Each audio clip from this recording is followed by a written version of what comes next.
Now that I have the module created for the COVID-19 learning suggestions, I can go in and add materials underneath. If you click the little plus sign next to this, you have the options come up. I'm going to go ahead and show you guys the assignment option, mostly because we just need to be really cautious about some of the things that we put out there for our students as far as perception. And so I'm going to go through that one. Click New Assignment, label your assignment. I always use a numbering code to indicate to my students where to start. So 1.1, and then the next one I add would be 1.2. And I'm going to go ahead, whoops, excuse me there. I'm going to add over the learning option that I put out a week ago just to kind of show you guys how this would look. And under the human body system, so I click that save, it's adding it underneath the module. And when I open this up, I have an option to click edit. So up here on the top side, I can edit this page. And then I'm just going to go ahead and paste over, or in the case that you're creating something new, you would obviously start typing it. But I'm going to go ahead and paste over my instructions.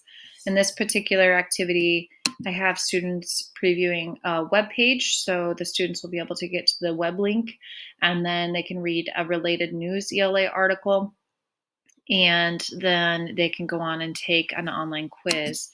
I'm going to add here, just so that if I wanted to look at materials for my students, an indicator for them so that they know what I would expect of turning in, maybe a screenshot of their quiz.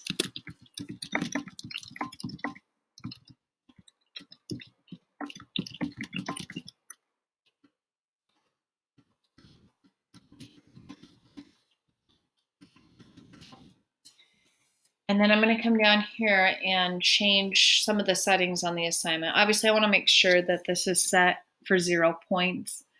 If you want them to be able to turn something in, you do have to have this display grade as. Now remember, we made sure that the grade book is not viewable for them, and we're also making sure this is set to 0 points.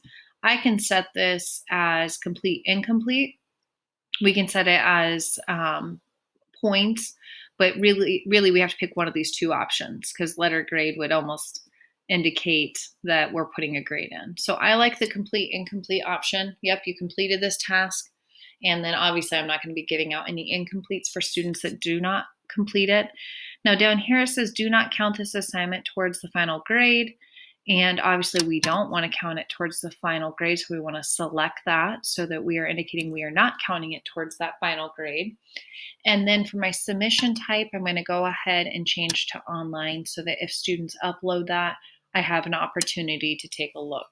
I do have to select one of these options, so if I want them to type directly back to me, they can. If they are turning in a URL for maybe like a Google Doc, they can.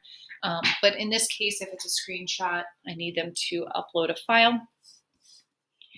And then I'm not going to set a due date.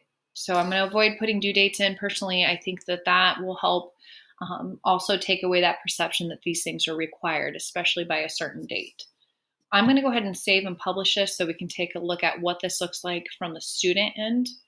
So this is what it comes to as a saved version. Now, my module, when I take a look at the module, you can see that not only is my module published, but that assignment is published. And then let's take a look at that student view. Always a good reminder that the student view is there. It helps us make sure that we know what they're seeing from their end, of course. And sometimes that's more helpful than not, because if students are confused, you can easily go into that screen and see if there's something that we did wrong on the setting in, or if there's something that maybe the students are just missing. And under the modules now, which is showing up because I have a published module, all I see from the student perspective is the COVID-19 suggested learning and the assignment page that I just posted. And when I open that up, I'm able to see the material that I dumped in there. So students are able to come in here, they can click on that link, go through that first step. They then can go on to that second step. And let's say that they're ready for their upload. When they click on that, they can come down here, choose file, and then obviously it would take them to their screens that they would follow from there. So from my end, it looks like to me that this is prepared and ready for students. I'm going to leave student view and I can continue on building things. Obviously, you don't have to go into student view all the time. I just think that that's a helpful way to make sure that if a student says, I don't see X, Y, and Z, if it's because it's not published or if it's because they're just not looking in the right spot.